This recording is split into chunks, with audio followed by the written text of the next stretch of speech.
துறையும் குடும்பத்தில் கூட்டாச்சு. இல்லை, திராவிடம் தான் நிறைய இருக்கு. திராவிட இயக்கத்தின் தோற்றம் இது ரொம்ப முக்கியமானது. இந்து ராஷ்டிரம் என்றால் என்ன? இந்து ராஷ்டிரம் என்றால் என்ன? ராவண காதல், நீர்வளாராம்பல், ரீட்டாவின் கல்வி, பெண் ஏன் அடிமையானார், இந்த கற்பப்பை மட்டும் அதில் இருக்கா? ஆமாம். பால்ய கலை அடி, சோழகர் தொட்டி, இடபிள்யூஎஸ்க்கு அதிமுகவின் வாதங்கள், நான் நாத்திகனி, பிம்பச்சிறை இப்படி ஒன்று இருக்கா எம்ஜிஆரோடது? இதுதான் சர்ச்சையை ஏற்படுத்தி. அப்படியா? இதுதான் இப்போ தாவேகான்னு வந்து நிற்கிது. அது 2.1 அவங்களுக்கு சாதகமாக எழுதியிருக்காங்க அந்த புக்கு. இது வந்து நெகட்டிவாக இருக்குது. ஆனால் பிம்பம் இல்லாமல் எல்லாமே பிம்பம் தானே. ஆமாம், திரை இருக்குது, இல்லைன்னா வேறு ஏதோ ஒரு வகையில் பிம்பம். ஐயா மோடி கூட மிகப்பெரிய பிம்பம் தானே, இல்லையா? இல்லை, கருத்தை விட சொல்கிறேன் நான். கருத்தை விட அவரை வந்து பிம்பமாக தானே கட்டமைக்கிறாங்க. இப்போ அதே கருத்து அதே கட்சியில் வேற ஒரு தலைவருக்கு அந்த இது கிடைக்குமா? அப்படி கிடைக்காதுல்ல. 56 இன்ச்சு அது ஒரு பிம்பம் தானே. வரலாற்றில் வாழ்பவர்கள் இது வேணா எடுத்துக்கிறேன். வரலாற்றில் வாழ்பவர் ஃபிடல் காஸ்ட்ரோ. இந்த புத்தகம் எனக்கு வேணும், அவ்வளோதான். Okay, right, okay. எங்களுக்கு ஓகே ஓகே.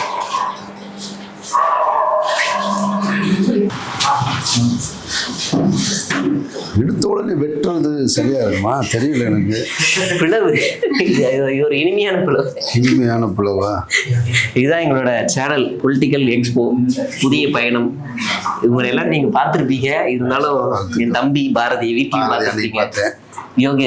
யோகேஸ்வரன் நடிக்காமலே நடிப்பார். ஆமா, இவர் உங்க கூட இருக்கவர். ஆமா, இவங்க மாலத்தீவு. நீங்க இன்னைக்கு தான் ஜாயினிங் நாகர்கோயிலியா? வாழ்த்துக்கள். Political expo. இப்போ பொலிட்டிக்கல் எக்ஸ்போவை கட் பண்ணக்கூடாது என்னுடைய பார்வையில். அதனால நான் அப்படி வெட்டுறேன்.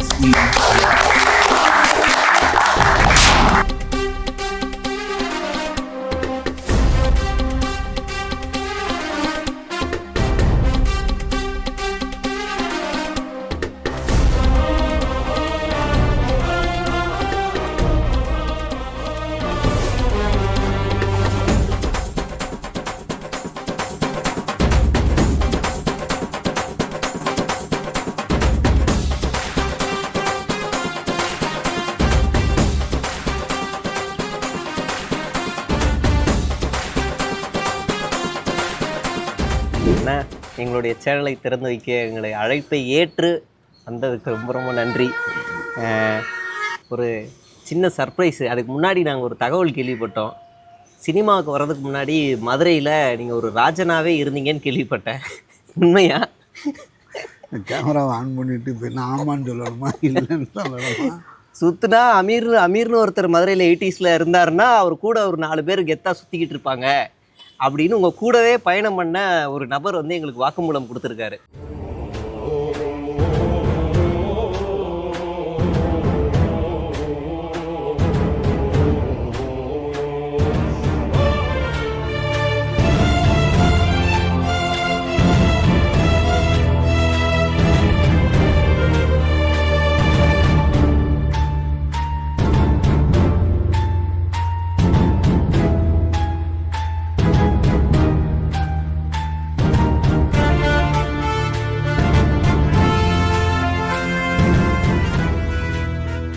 நிறைய பேர் பயணம் பண்ணியிருக்காங்க. இதுல எந்த கோடாரின்னு தெரியல. அவர் ஒரு பெரிய ரைட்டர். உங்க கூட ரைட்டரா? நம்ம கூட 80s ரைட்டரா?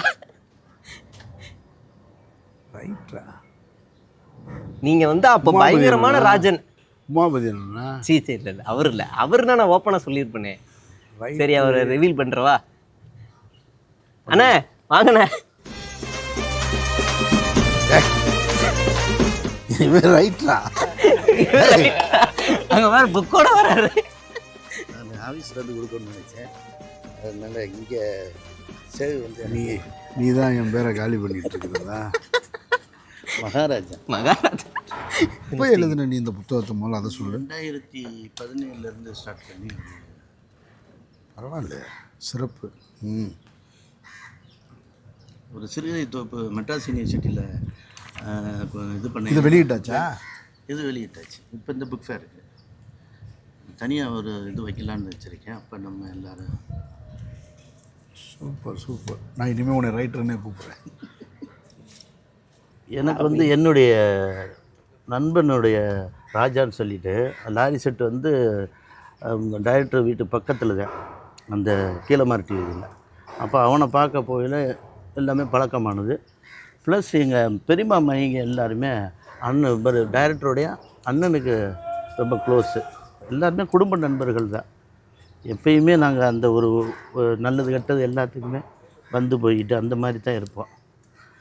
இதில் டைரக்டரோட வந்து எப்பயுமே ஒரு 10 பேரோடு தான் இருப்பார். டைரக்டரா? அப்போ டைரக்டர் இல்லைல்ல, அப்போ கூப்பிடுவீங்க. அப்போயா? அப்போ அமீர்னு தான் கூப்பிடுவாங்க. இப்போ ஆமாம், அதாவது மதுரையில் வந்து அழகிரி அண்ணனுக்கு வந்து அது கேபிட்டல் லெட்டர் ஏ, இவர் வந்து ஸ்மால் லெட்டர் ஏ, அமீர். அந்த மாதிரி ஒரு ஒரு ஒரு எல்லாமே ஒரு நட்பு வந்து பெருசாக இருக்கும். அங்கே வந்து போகாத நண்பர்களே இருக்க மாட்டாங்க. அந்த மாதிரியான ஒரு நட்பு. அங்கே ஒரு தர்மருக்கு டீ கடைன்னு இருக்குது. அங்கே பார்த்தா எப்பயுமே ஒரு 10 பேர் டீ குடிச்சிக்கிட்டே இருப்பாங்க. அட்டை ஏறிக்கிட்டே தான் இருக்கும். கிளிப்பை போட்டு அப்படியே தொங்க விட்டுருப்பாங்க. ஆமாம், அப்போயே 1200 1500 இது 2 ஷர்ட்டு கொடுப்பா, அமீர் கணக்கில் ஏற்றிக்க அப்படின்னு வாங்க. பார்த்தா என்ன முறைக்கிறா, அவர் தானே காசு கொடுக்குறாரு. இப்போதான் இப்படி நீயா ஓனரு சரியா? அந்த கதை அந்த ஒரு இதில் அப்படியே அது வாட்டுக்கு வந்து வாங்க போக. அடுத்து இரவு ஆயிடுச்சுனாக்க ஒரு வீட்டுக்கு முன்னாடி பரமேஸ்வரி ஹோட்டல்னு ஒன்று இருக்கும். அங்கே எப்படின்னா பிச்சு போட்டு பரோட்டாவை வந்தால் 6-7 பேர் வந்தால் அவங்க சொல்லிடுவாங்க. பிச்சு போட்டு எல்லாமே உரிமையாக சொல்லிவிட்டு கிளம்பிடுவாங்க. கணக்கு இங்கே ஏறிடும் அக்கௌண்ட்டு. இந்த நோட்டை திருப்பி திருப்பி திருப்பி வீங்கி போயிருக்கும். ஓயாமல் எடுக்கையில் ஊதி போய் திருப்பி திருப்பி இங்கே எல்லாமே வெறி கேட்டுக்கிட்டே இருக்கையில் இங்கே போகும் ஒரு லுக்கு. போன உடனே அப்படிங்க உடனே சரி. இதில் அப்புறம் கடைசியில் டவராகவே திறந்து காமிச்சோம். இன்னும் 1 மணி வரைக்கும் நான் ஓட்டேன்னு சும்மா இப்படியே வாங்கிட்டே இருந்தால் என்ன ஆகுது, அது குடிச்சிக்கிட்டே தானே இருக்கும். பரோட்டா பிச்சு போட்ட பரோட்டா அது ஊறி போயிருக்கும். அப்படியே 1/2 மணி நேரத்துக்கு வரைக்கும் போய்கிட்டே இருக்கும். அதுக்கடுத்து கொஞ்சம் ஹை லெவல்னால் அங்கிட்டு சுல்தான் ஹோட்டல், அந்த ஜன்னல் வழியாக அங்கிட்டிருந்து வந்துக்கிருக்கோம். இப்படி ஒரு நட்பு ரீதியில் பயங்கரமான ஒரு அந்த இடத்த விட்டே போக மாட்டாங்க. ஏன்னா எல்லாமே கிடைக்குதே. அதுக்கடுத்து காஸ்டியூம் வந்து இப்போ தான் நீங்கள் பார்க்குறீங்க இவ்வளோ நீட்டாக போடுறாரு வைக்கிறாரு அப்படின்னு. அவர் அப்போயே அது ஒரு பயங்கரமான ஒரு இதில் இருப்பார். காஸ்டியூம் சென்ஸில் வந்து அது பெண்களை பற்றி பெண்கள் நம்மகிட்ட நம்ம சொன்னது இல்லைல்ல, ஆண்கள் நிறைய அவர் அலோவ் பண்ணுவோம். ஆமாம், அந்த ஸ்டைலிஷாக. அப்போ எங்கள் நண்பர்களில் வந்து ஒருத்தர் ப்ளேஃபிக்ஸ்னு ஒரு கடை வச்சுருக்காரு. டெய்லர் கடை. அவரை போட்டு கொலையாக கொண்டு துணி வந்து ஒரு 5-6 செட்டு தான் எடுத்துகிட்டு போகிறது. அது உடனே தைங்கிறது. உடனே தைச்சு போட்டு பார்த்த உடனே இந்த பொட்டன் சரியில்லை, இதை மாற்று அப்படிங்கிறது. திருப்பி இங்கே பிளாப் வைங்கிறது. இங்கே ஒரு பிளாப் வை, இங்கே ஒரு பிளாப் இங்கே வைக்கணும், இங்கே இந்த மூடி போடு அப்படிங்கிறது. அப்புறம் இதை சரியில்லை அப்படின்னு. நீ என்னப்பா நீ என்ன அடுத்த வேலையை பார்க்கணும், ஊசியை கொடு நானே பிரிக்கிறேன்னு பிரித்து பொறுமையாக. அது ஒரு ஆச்சரியத்தின் உச்சம். அதெல்லாம் ரெடி பண்ணி அப்பாடான்னு போயிட்டு திருப்பி எதையாச்சும் ஒன்று எடுத்துகிட்டு இந்த பேண்ட்டு கொஞ்சம் இதாக இருக்குது, அதை கொஞ்சம் ஆல்ட்ரு பண்ணணுமே. இப்படியே இப்போ இவர் எங்கே இருக்கிறாங்களோ ஒரு தேனி மாதிரி ஒரு 10 டிக்கெட் பின்னாடியே இருக்கும்ல. அப்போ அந்த டெய்லர் கடையில் பயங்கரமான கூட்டம். எப்போ பார்த்தாலும் இந்த தூக்குச்சட்டி வாய் இருந்தாலும் அழுதுடும். 10 நிமிஷத்துக்கு ஒருக்க வாங்கிட்டு வந்துக்கிட்டே இருப்பாங்க. அது எப்படின்னா சங்கு சைஸில் தான் இருக்கும், டம்ளர் இப்படிக்கானதாக இருக்கும், இந்த உள்நாக்கு கூட நனையாது. அப்புறம் திருப்பி கேட்கத்தானே செய்வாங்க, இப்படியே இருப்பாங்க. இல்லை அளவு எடுக்கிற வரவே இப்படி இடிச்சுக்கிட்டு தான் போகணும், அவனை முறைக்கிறது. அப்புறம் வர சொல்ல வேண்டியதானடா அப்படின்னு. இது இப்படியே இருந்து இன்றைக்கி அந்த ப்ளேஃபிக்ஸுக்கு இன்றைக்கி அவர் வந்து அம்பாசிடராக இருக்கார். யோகி படத்துலேயே ப்ளேவிக்ஸ் பையில் அந்த குழந்தைய கொண்டு வருவார். ஓ அதானா? ஆமாம், அந்த கடை தான் அது.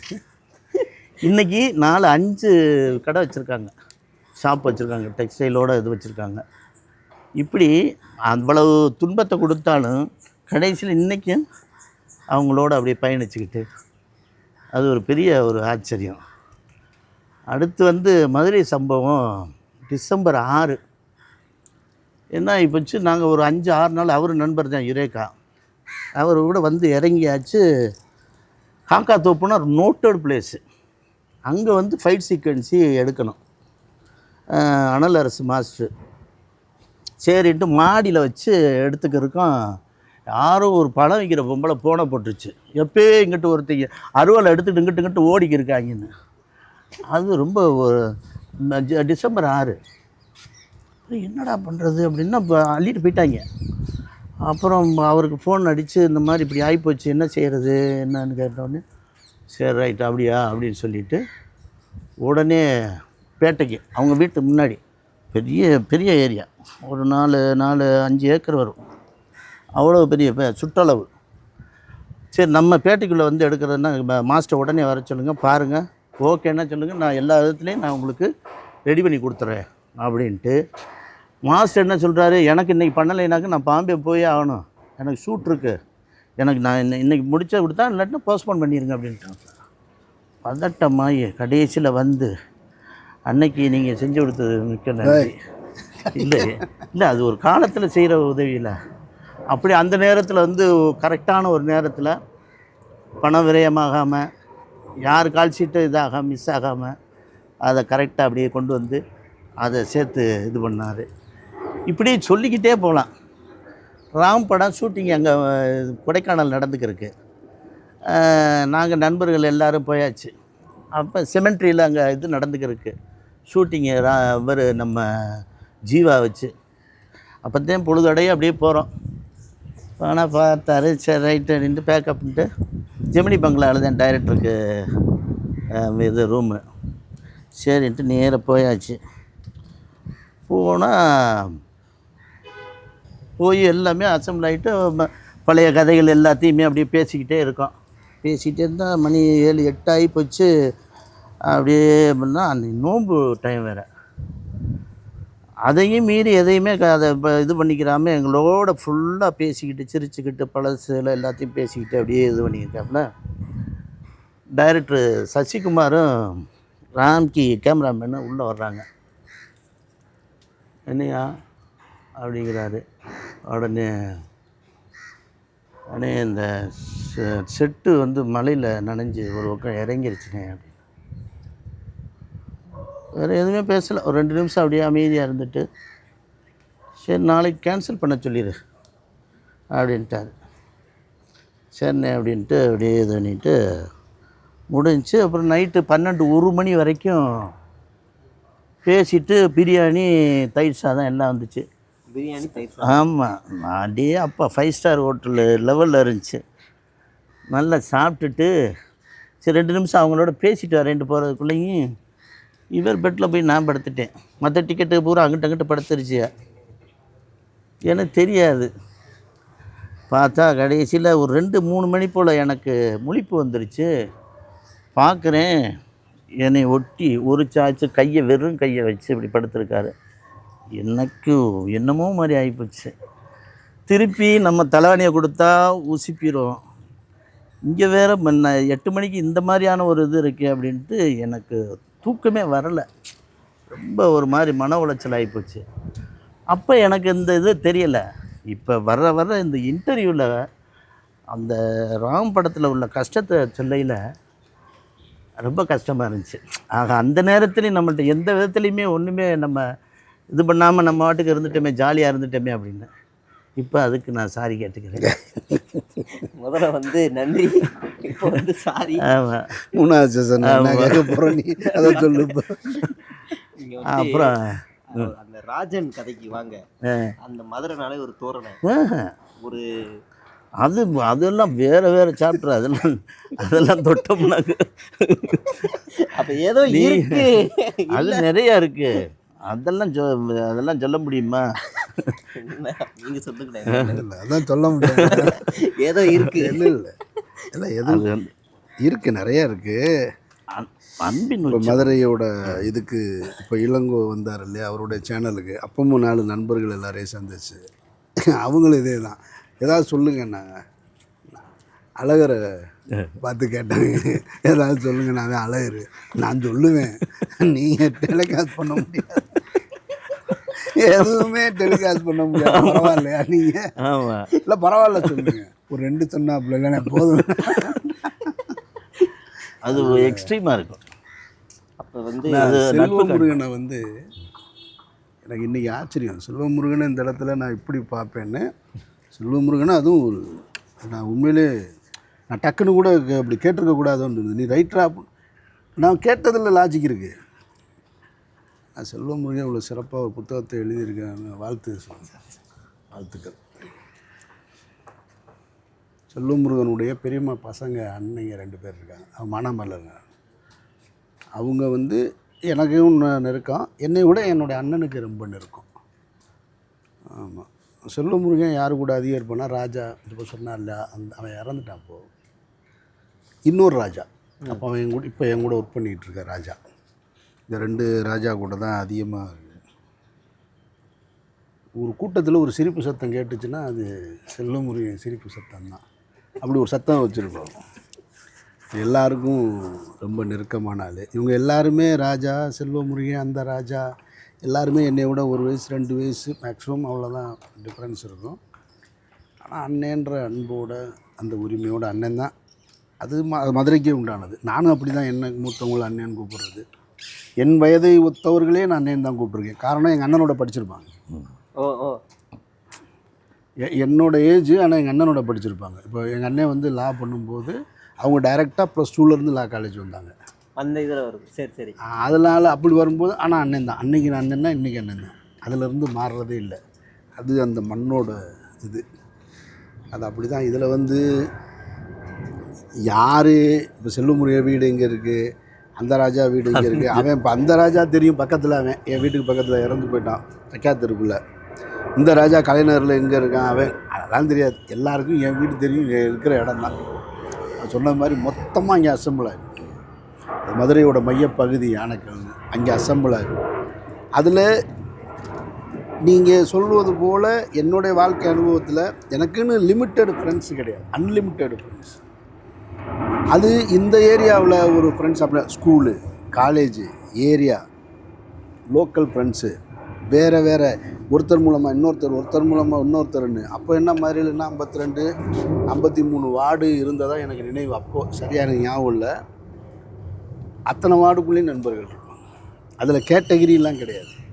ஒரு ஒரு ஒரு காலேஜ் ஃப்ரெண்டு இருந்தால் ஒரு எக்ஸ்ட்ரீம் ரவுடி ஒருத்தர் இருப்பார் நம்ம கூட்டத்துக்குள்ளே. ஓகே, இவர் இருப்பார். அப்போது அந்த எனக்கு தெரிஞ்சு நாங்கள் தான் கடைசின்னு நினைக்கிறேன் அந்த மதுரையில் அப்படி ஒரு செட்டு. தெரியல எனக்கு, நான் இப்போயும் போய் பார்த்தேன், கேட்டேன். எங்களுக்கு பின்னால் யாருமே அப்படி இப்போ இல்லை. ரொம்ப என்ன சொல்கிறதுனா ரொம்ப குறுகலாக இருக்காங்க. அவ்வளோ ஒய்டான ஃப்ரெண்ட்ஸு இருந்ததே கிடையாது.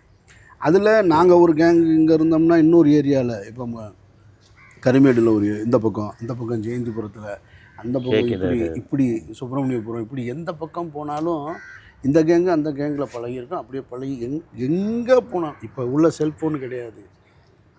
இப்போ உள்ள அதிகம் அப்போது 2 வீலரும் கூட அதிகம் இருக்காது. 1-2 பேர்த்திட்ட தான், பசங்கள்கிட்ட தான் இருக்கும். எங்கேயாவது போனால் ஒருத்தன் நிற்பான். பார்த்த உடனே முதல்ல டீ சிகரெட்டு தான், அப்புறம் தான் ரெண்டாவது டீ சிகரெட்டுக்கு அடுத்து என்னென்னா அடுத்து சரக்கு தான். அப்படி சுற்றி ஒரு இடத்துல அடிக்க ஆரம்பித்தா காலையில் எங்கே ஆரம்பிச்சிருக்கோன்னு தெரியாது, முடிக்கும் போது எங்கேன்னு தெரியாது. அப்படியே போகும் வண்டி ஒரு இடத்துலேருந்து இன்னொரு இடத்துலேருந்து இன்னொரு இடம். தகவல் செல்ஃபோன் இல்லாத காலகட்டம். அதுதான் ரொம்ப முக்கியமானது. அது அந்த நினைவுகளே ரொம்ப முக்கியமானதாக நான் பார்க்குறேன் நான். அதில் 1-2 பேர் அதான் சொல்லலாம் அன்லிமிட்டெடு. சரி ஒரு 100 பேர் இருப்பாங்களா அப்படின்னு கேட்டிங்கன்னா இல்லை. ஒரு 200 பேரா அப்படின்னா அதுக்குள்ளேயும் அடக்க முடியாது.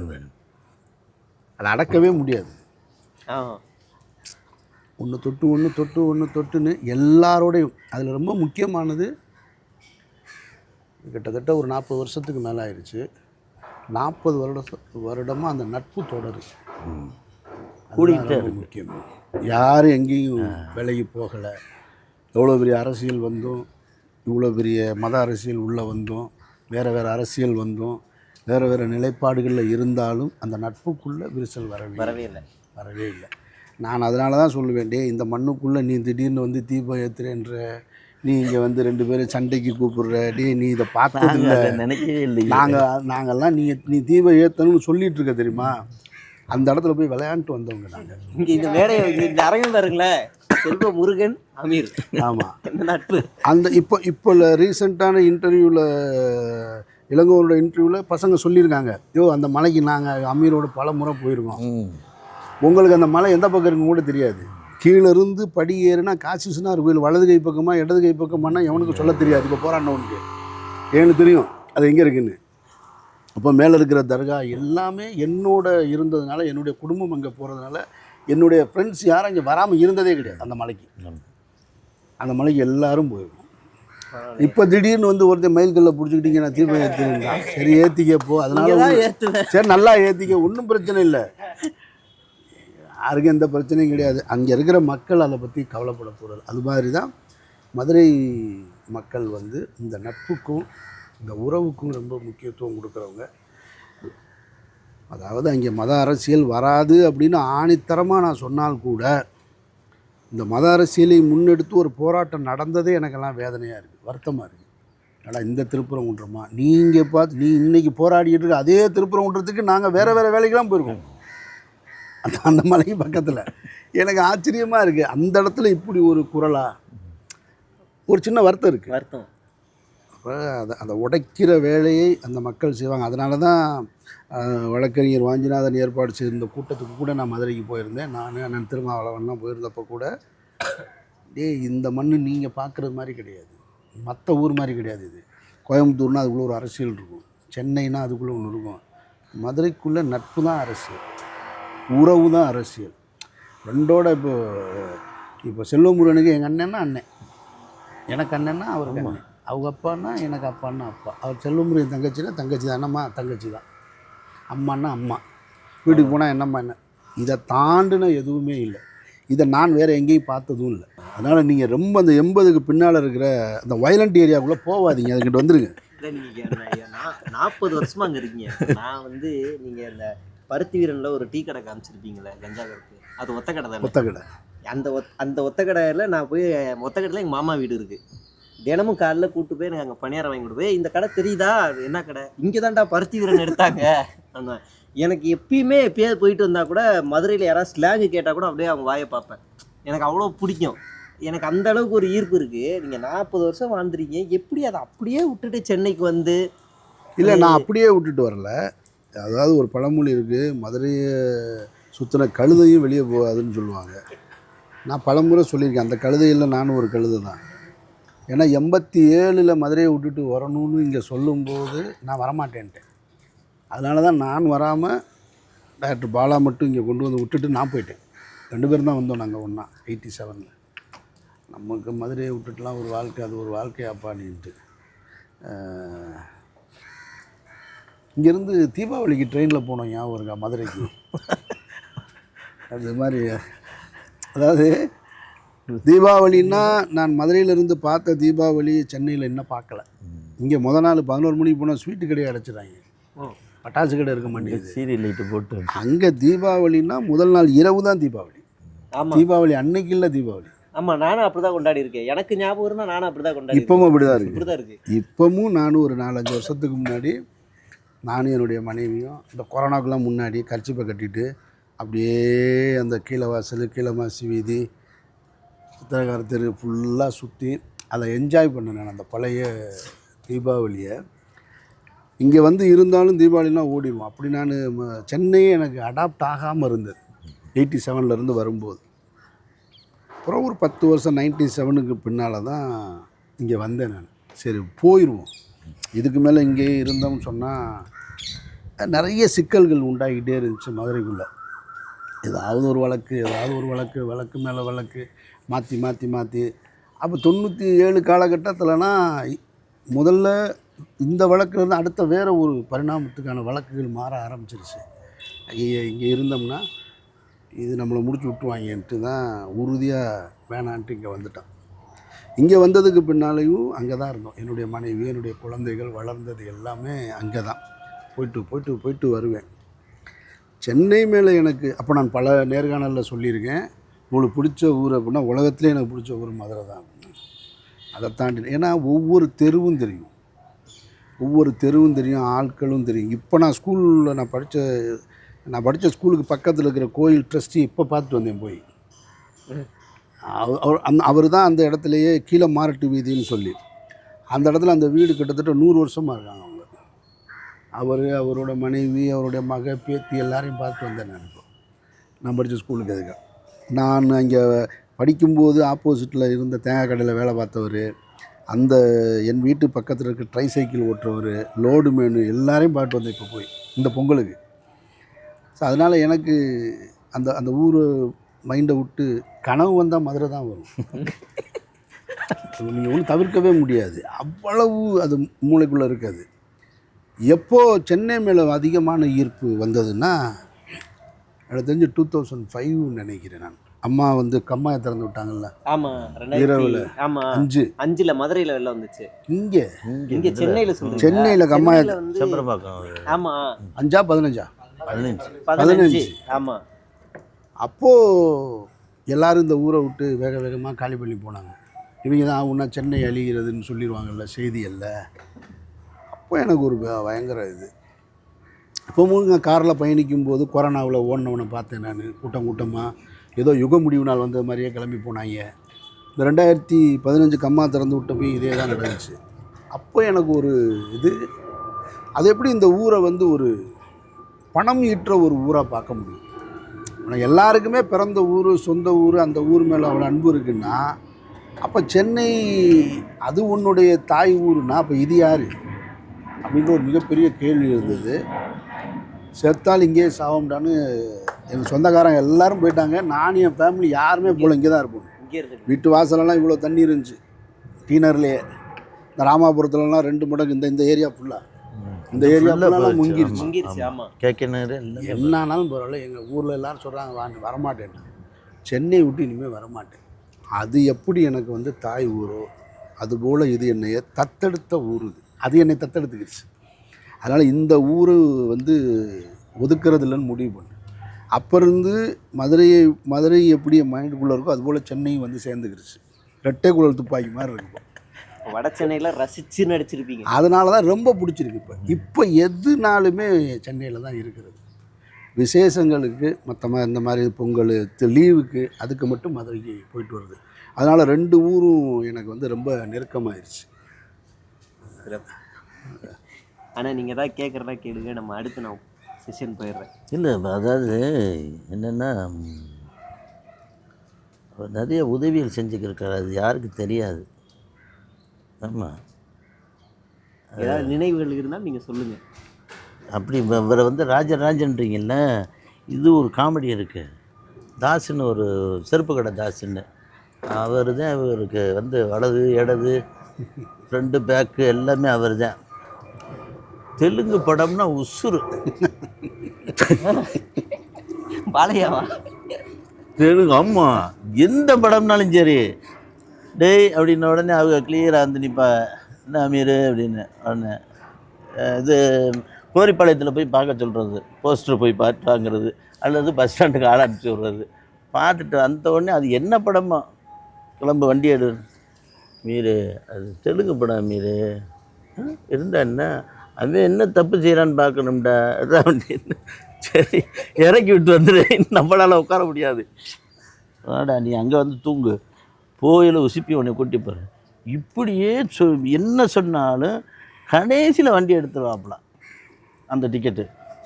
இப்படியே போய்க்கிருக்கிற பட்சத்தில் ஒரு நாள் என்ன ஆகி போச்சு, திட்டு 4 ஓடியாந்துட்டு, அமீர் அடா உடனே இந்த நம்ம மார்க்கெட்டுக்கிட்ட ஒருத்தன் முறைக்கிறேன் அமீர், ஏய் என் கூட வந்துட்டு என்னைய பார்த்துட்டு என் கூட வர்றீங்களடா, தெரியுமில்லடா உனக்கு. ஏய் இல்லை அமீர், நீ வேற அம்மா, உனக்கு உனக்கு உனக்கு உனக்கும் தெரியும் அமீர். ஏய் சுத்தராடா வாழண்ணா, அவனா இவனான்னு எல்லாரையும் அங்கே இருக்கிற ஏரியா பிஸ்தாவை பூரா கேட்குறாரு. இல்லை அமீர். சரி வாடா, பெருப்பானாடா. ஆமாம் அமீர், அங்கே தான் இருப்பாப்புல அப்படின்னு. சரின்ட்டு நேராக கூட்டிகிட்டு வந்து நம்ம ஸ்டேட் மெடிக்கல் அந்த இது இருக்கும்ல, அப்போ இது இருந்துச்சுல நம்ம மீனாட்சி உங்கள் போகிற வழியில் இம்பீரியல் தேட்டர். இம்பீரியல் அதுதான் அந்த ஸ்டேட் மெடிக்கல்ன்றது. 24 ஹவர்ஸ் இப்போ அப்போலோ இருக்கு. அது மாதிரி அப்போ ஸ்டேட் மெடிக்கல். தமிழ்நாட்டிலே 24 ஹவர்ஸ் மெடிக்கல் ஷாப் இருந்தது, அது ஒன்று தான். சரின்ட்டு கூட்டி போய் வேகமாக போயிலே, இவனாக இருக்குமா அவனாக இருக்கும் தையல், நம்ம கூட இவ்வளோ காலம் பழகுன எவன்டா அப்படி செஞ்சிருவேன் அப்படி இப்படின்னு பார்த்துட்டு, எங்கடா அங்கனக்குள்ளே தானேண்ணா, எங்கடா அப்படின்னு கேட்டால், இந்த முதுகு பின்னாடி அமீர் அப்படின்னு சொன்னால், திரும்பி பார்த்தா ஒரு சிலை இருக்குது, அதுக்குள்ளே ஆள் இங்கிட்டு ஓட்டம்.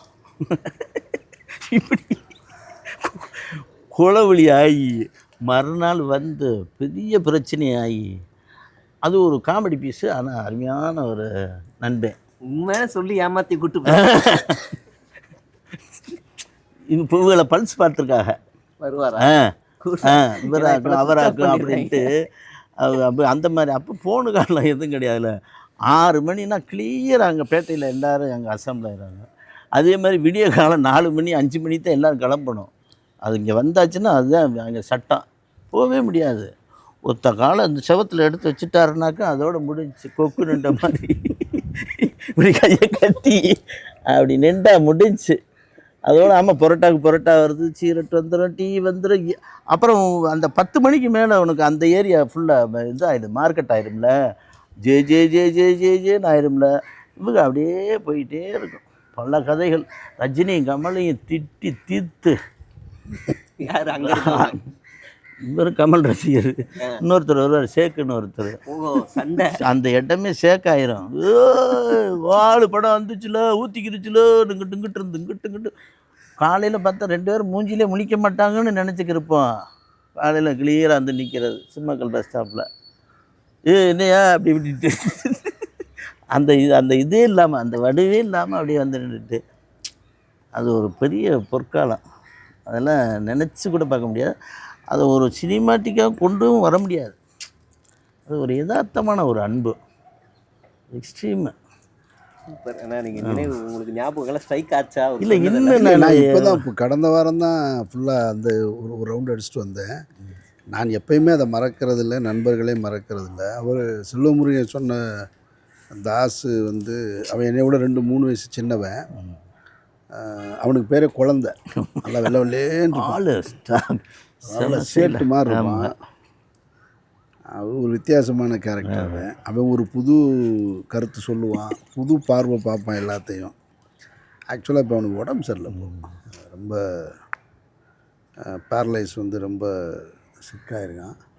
அவன் பொண்ணுக்கு கல்யாணம் இப்போ பிப்ரவரியில் அடுத்த மாதம். ஓ சரி போவேன் நான்.